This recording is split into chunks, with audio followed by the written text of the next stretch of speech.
ఓం సాయిరామ్. బాబా భక్తులందరికీ కూడా నమస్కారం అండి. అందరూ కూడా సుఖంగా సంతోషంగా ఎప్పుడూ కూడా ఆనందంగా ఉండాలి అని చెప్పి ఆ బాబాగారి తరపున నేను కూడా మనస్ఫూర్తిగా కోరుకుంటున్నాను. ఈరోజు బాబాగారు అందించే సందేశం ఏంటి అంటే కనుక, తల్లి, ఈ ముగ్గురు వ్యక్తులు నీ కాళ్ళు పట్టించుకోవాలి అని చెప్పి చూస్తున్నారు. వారి పేర్లతో సహా నేను చెప్తాను. ఈ వీడియోని నువ్వు జాగ్రత్తగా వినే ప్రయత్నం చెయ్యి. అసలు వారు ఎందుకు పట్టించుకోవాలి అని చెప్పి చూస్తున్నారు, ఆ ముగ్గురు ఎవరు, బయట వారా లేదా రక్త సంబంధికుల, ఇదంతా కూడా నీకు అర్థమయ్యేటట్లుగా వివరిస్తాను. జాగ్రత్తగా విను అని చెప్పి ఏదో తెలియని సందేశంతో బాబాగారు మన ముందుకు వచ్చారండి. మరి సందేశం వినే ముందు చాలామంది కూడా చెప్పుకోలేనటువంటి సమస్యలతోటి సతమతం అయిపోతూ వాటిని ఎలా తీర్చుకోవాలో తెలియక ఇబ్బంది పడిపోతూ ఉంటున్నారు. అటువంటి వారి కోసం శ్రీ షిరిడి సాయిబాబా ఆశీస్సులతో జ్యోతిష్యం చెప్పబడును గురూజీ శివరామరాజు గారు. Phone number 9959942255. మీరు ఇప్పటి వరకు ఎన్నో చోట్ల జ్యోతిష్యం చెప్పించుకొని మీరు ఆశించిన మార్పులు మీ జీవితాలలో జరగలేదని చెప్పి బాధపడి ఉంటారు. కానీ ఇక్కడ అస్సలు అలా జరగదండి. మీ సమస్యలు ఏవైతే ఉన్నాయో, ప్రేమ, పెళ్లి, ఉద్యోగం, రాజకీయం, సంతానం లేక ఇబ్బంది పడుతున్నా, భార్యాభర్తల మధ్య గొడవలున్నా, అప్పుల సమస్యలున్నా, శత్రువుల సమస్యలున్నా, అవేంటో గురువుగారికి వివరించి చెప్పినట్లయితే వాటికి తగిన పూజలు చేసి గురువుగారు మీకు రోజులలోనే పరిష్కారాన్ని చూపిస్తారు. గురువుగారు చెప్పినట్లు 100కు 1000% జరుగుతుంది. నమ్మకంతో స్క్రీన్ మీద కనిపిస్తున్న నెంబర్కి కాంటాక్ట్ అవ్వండి. భార్యాభర్తల మధ్య వశీకరణ, స్త్రీ పురుషుల మధ్య వశీకరణ కూడా 100% జరపబడును. ఎటువంటి సంతాన సమస్యలకైనా కానీ గురువుగారి దగ్గర చక్కటి పరిష్కారం అనేది దొరుకుతుందండి. మాకున్నటువంటి ఎన్నో రకాలైనటువంటి సమస్యలను గురువుగారు రోజులలోనే పరిష్కరించారు. అలాగే మీ జీవితాల్లో మీ కష్టాలు తీర్చుకోవడం కోసం ఎన్నో ప్రయత్నాలు చేసి ఉంటారు కదండి. ఒక్కసారి చివరి ప్రయత్నం అనుకోనైనా కానీ ఈ స్క్రీన్ మీద కనిపిస్తున్న నెంబర్కి కాంటాక్ట్ అయ్యి మీ సమస్య ఏంటో గురువుగారికి వివరించి చెప్పినట్లయితే ఆ సమస్యకు పరిష్కారం మీకు రోజులలోనే దొరుకుతుంది. మీ జీవితాలలో కష్టాలన్నీ దూరమై సంతోషాలు వస్తాయి. ఇక ఆలస్యం చేయకుండా వీడియోలోకి అయితే వెళ్ళిపోదామండి. తల్లి, ఈ ముగ్గురు వ్యక్తులు కూడా నీ కాళ్ళు పట్టించుకోవాలి అంటే వారి యొక్క కాళ్ళు నీ చేత పట్టించుకోవాలి అని చెప్పి చూస్తూ ఉన్నారు. వాళ్ళ యొక్క పేర్లు ఏంటి అనేది చెప్తాను. మొదట వారి యొక్క పేర్లు చెప్పేటప్పుడు నీ యొక్క మానసిక స్థితి అనేది ఇప్పుడు ఏ విధంగా ఉన్నది అనేది వివరిస్తాను. తల్లి, ఎన్నో కష్టాలు పడి అలసిపోయిన నీ మనసుకి నీ వారు ఎవరు, పరాయి వారు ఎవరు అనే తేడాను తెలుసుకున్నావు. అలాగే ఎన్ని కష్టాలు వచ్చినా, బాధలు వచ్చినా, సమస్యలు వచ్చినా, తట్టుకోలేనటువంటి పరిస్థితులు నీకు ఎదురుపడినా కూడా ప్రతిదీ కూడా నీకు నువ్వే పరిష్కరించుకోవాలి తప్ప నీకంటూ ఆపదలో తోడుగా నిలబడి నీ మీద పూర్తి శ్రద్ధను, ఏకాగ్రతను చూపించి నీ కోసం ఒక కన్నీటి బొట్టును కార్చేవారు కూడా ఎవ్వరూ లేరు అని చెప్పి గ్రహించావు. అలాగే నువ్వు ఒకరి మీద ఎంత ప్రేమను చూపిస్తున్నా అవతలి వ్యక్తుల నుంచి అదే ప్రేమ అనేది నీకు దక్కకపోవడం చేత అంతటి ప్రేమను చూపించడం వృధా ప్రయత్నం. నా మనసుని మార్చుకోవాలి అనే నీ మనసుని మార్చుకోవడం కూడా మొదలుపెట్టావు. అలాగే జీవితంలో ఎదుటి వ్యక్తులు నీ దగ్గరికి ఎందుకు వస్తున్నారు, ఏమి ఆశించి వస్తున్నారు, నీతో మాట్లాడటానికి గల కారణాలు ఏంటి, నీతో మాట్లాడకపోవడానికి గల కారణాలు ఏంటి అనేవి కూడా నువ్వు తెలుసుకున్నావు. అలాగే నీ యొక్క మాటలతోటి కానీ చేతలతోటి కానీ ఎదుటి వ్యక్తులలో కొంచెం కూడా మార్పుని తీసుకురాలేవు అని కూడా గ్రహించగలిగావు. ఇన్ని కష్టాల సుడిగుండంలో ప్రతిదీ కూడా ఎంతో ధైర్యంగా ఎదుర్కొంటూ నీ జీవితాన్ని ఒక పోరాటంగా మలుచుకొని కష్టమైన, నష్టమైన, దుఃఖమైన, లేదంటే ఎప్పుడన్నా ఒక్కసారి చుట్టం చూపుగా పలకరించే సంతోషమైనా కానీ నాకు నేనే అనుభవించాలి, నా యొక్క సమస్యలు నేనే పడాలి, నేను కనుక అంటే ఆరోగ్యం బాలేక కానీ లేదంటే ఇంకా ఏ ఇతర కారణాల చేతైనా కానీ నేను నా బిడ్డలకి దూరం అయితే నా బిడ్డలకు మంచి చెడు ధైర్యం అలాగే ఎదుటి వ్యక్తుల యొక్క మానసిక స్థితి తెలిపేంత తెలివితేటలు ఎవ్వరూ ఈ భూమి మీద ఇవ్వరు అని కూడా గ్రహించావు.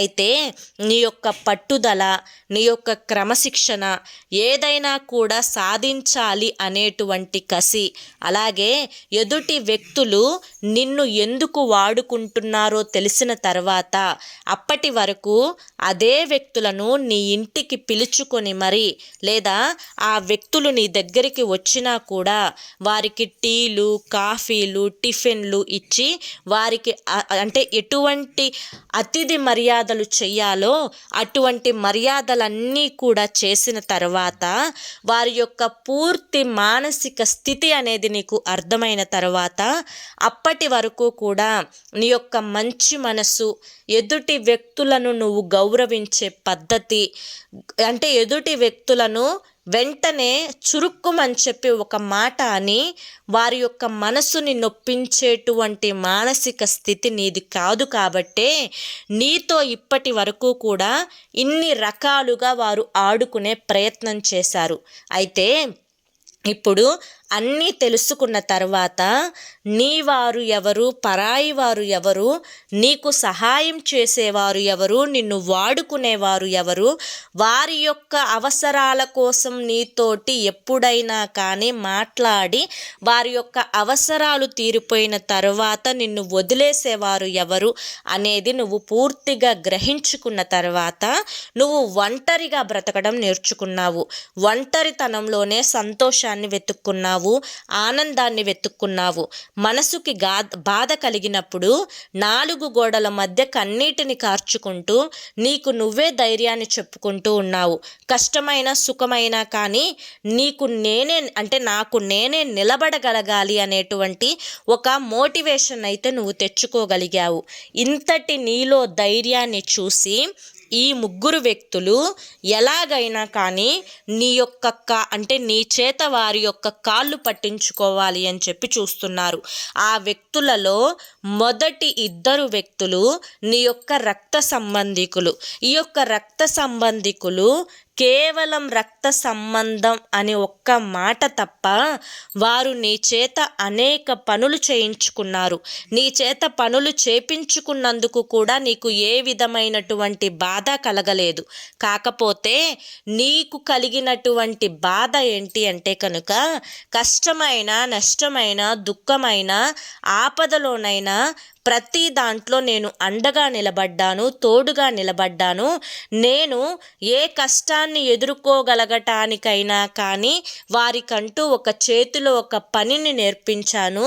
అయినా కూడా ఈ రోజున నా మాట అనేది వారికి ఒక చేదు మాటలాగా నన్ను లెక్క చేయకుండా నా మీద 10 మందికి చాడీలు చెప్తూ, అలాగే వారు ఇక నా కాళ్ళ మీద నేను నిలబడగలను అనేటువంటి ధైర్యం అనేది తెచ్చుకొని నువ్వు అప్పటి వరకు చేసినటువంటి సహాయాన్ని కూడా మర్చిపోయి వారు నీ మీద ఉన్నవి లేనివి బంధువులలో చెప్పి నీ మీద చెడ్డగా క్రియేట్ చేస్తూ ఉన్నారు. ఈ విధమైనటువంటి భయం, ఆందోళనతోటి నువ్వు మానసికంగా నలిగిపోవాలి అన్న ఉద్దేశంతో నీ ఎదురు చాలా ధైర్యంగా ప్రవర్తిస్తూ అసలు నీతో మాకు ఏ పని లేదు అన్నట్లుగా ప్రవర్తిస్తూ ఉన్నారు. వీరి యొక్క మానసిక స్థితి ఎలా ఉంటుంది అంటే అందితే కాళ్ళు, అందకపోతే జుట్టు పట్టుకునేటువంటి వ్యక్తులు. కాబట్టి వీరు వారి యొక్క ఎటువంటి టాలెంట్తోనైనా కానీ నీ చేత కాళ్ళు పట్టించుకోవాలి అని చెప్పి ఈ 2 చూస్తూ ఉన్నారు. కానీ నువ్వు ఏ విధమైనటువంటి సెంటిమెంటులకి లొంగకుండా ఇక నుంచైనా కానీ నీది నువ్వు జాగ్రత్తగా చూసుకుంటూ వారి చేత ఎటువంటి అవసరం లేదు అంటే నీకు వారి యొక్క అవసరం, వారికి నీ యొక్క అవసరం లేనప్పుడు నీకు కూడా వారి యొక్క అవసరం లేకుండా గడిచిపోగలదు కదా. అలాగే వారు నువ్వు లేకుండా బ్రతకగలుగుతున్నప్పుడు నువ్వు కూడా వారు లేకుండా బ్రతకగలవు కదా. కాబట్టి ఇటువంటి ఆ యొక్క ధైర్యం అనేది వారి మొహానికి నువ్వు ఎప్పుడైనా కానీ కళ్ళకు కట్టినట్లుగా చూపించగలగాలి. అలాగే ఇక ఈ 3వ వ్యక్తి, ఈ 3rd పర్సన్ ఎవరైతే ఉన్నారో వీరు పూర్తిగా బయటవారు. వీరేంటి అంటే వారి మీద సానుభూతిని నీ ఎదురుగా క్రియేట్ చేసి నువ్వే మాకు దిక్కు, నువ్వే మాకు అవసరం, నువ్వు ఉంటేనే ఈ పనులు గడుస్తాయి, నువ్వు లేకపోతే ఈ పనులు గడవవు, నీకు అంటే నువ్వు తప్ప మాకు దిక్కు లేదు అన్నట్లుగా మొదట ఒక సింపతి అనే భావనతోటి నీ దగ్గరికి చేరి, ఇక పూర్తిగా వారు వేసిన వలలో నువ్వు చిక్కుకున్న తర్వాత తెలివిగా వారి వెంట నువ్వు పరిగెత్తేలా చేసుకొని వారు నీ చేత వారి యొక్క కాళ్ళు పట్టించుకోవాలి అని చెప్పి చూస్తూ ఉన్నారు. కాకపోతే అటువంటి ప్రయత్నాలకి ఎట్టి పరిస్థితులలో కూడా నువ్వు లొంగే ప్రయత్నం చేయకు తల్లి. వాళ్ళు కేవలం అవసరాలకు వాడుకొని అవసరం తీరిపోయిన తర్వాత కూరలో కరివేపాకులాగా తీసి పడవేస్తారు. కాబట్టి ఎటువంటి వారు ఎవరు నీతోటి ఏ విధమైనటువంటి ప్రవర్తనను చూపించేవారు అనేది నువ్వు ఒక్కసారి ఆలోచించుకొని ఇటు సహాయం చేయడానికైనా ఒక మాట అనడానికైనా కానీ ముందడుగు వేసే ప్రయత్నం చెయ్యి అని చెప్పి ఈరోజు బాబాగారు మనకి చాలా చక్కటి సందేశాన్ని అందించారండి.